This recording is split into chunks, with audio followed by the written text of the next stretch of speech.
I've been talking on the podcast off and on now for several weeks about the very important Missouri versus Biden case. This is the case that exposes and documents widespread coordination between many agencies of the government, not just the White House, not just the CDC, but the White House and the State Department and the CDC and the group called CISA, the Cybersecurity and Infrastructure Agency, and other agencies, the Surgeon General's Office, the U.S. Centers for Disease Control, the FBI. It's a laundry list. And all of these coordinating with digital platforms to do censorship.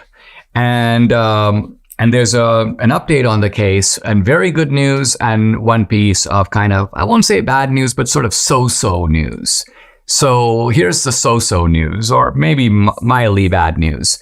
And that is that the lower courts, the U.S. District Court for the Western District of Louisiana, as well as the U.S. Court of Appeals for the Fifth Circuit, had imposed an injunction.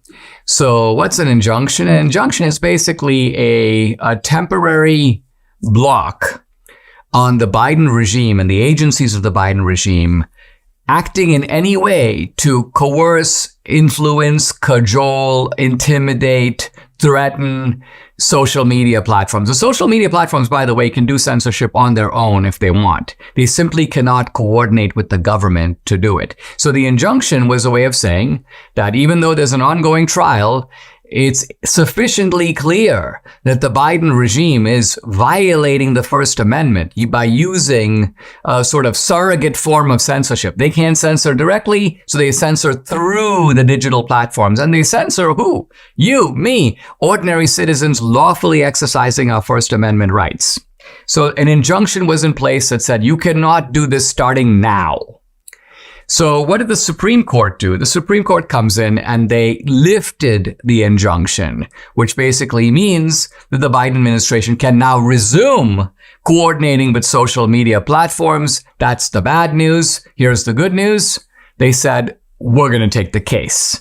Now, this is extremely good news. And if I had to, sort of give up something in exchange for that, I would happily give up the temporary effect of lifting the injunction. In effect, the Supreme Court said, look, we're not going to disrupt the status quo.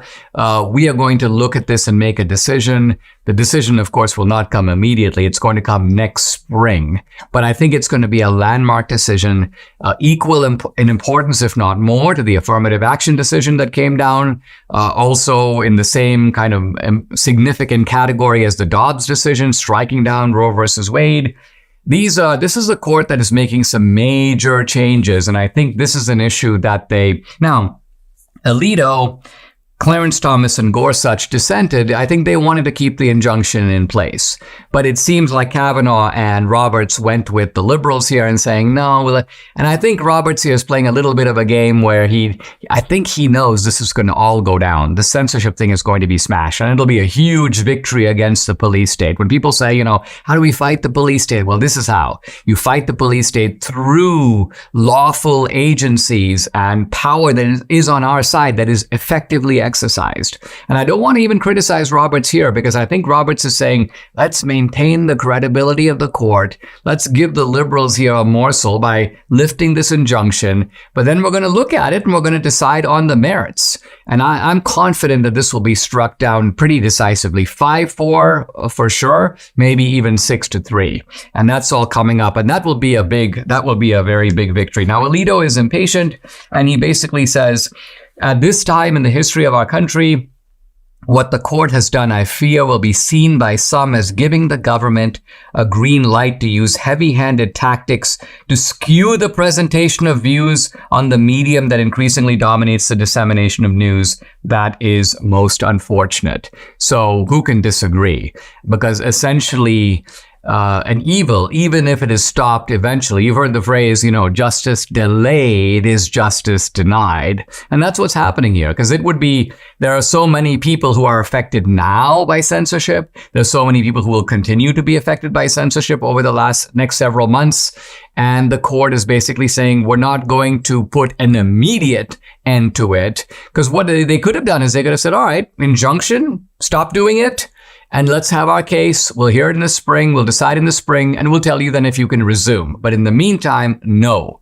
What the court decided was, in the meantime, yes. And then we will issue our ultimate ruling when the case comes up and the decision is made next spring. So I read the decisions of the lower court as well as the appellate court. Very persuasive, very damning of what the Biden regime is doing.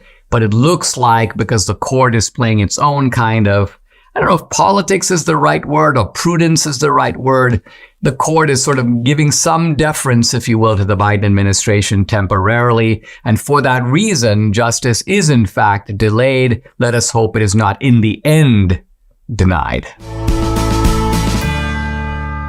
Debbie and I had a New Year's resolution to lose weight, and thankfully PhD weight loss came to our rescue. Debbie's lost 24 pounds. I've lost 27.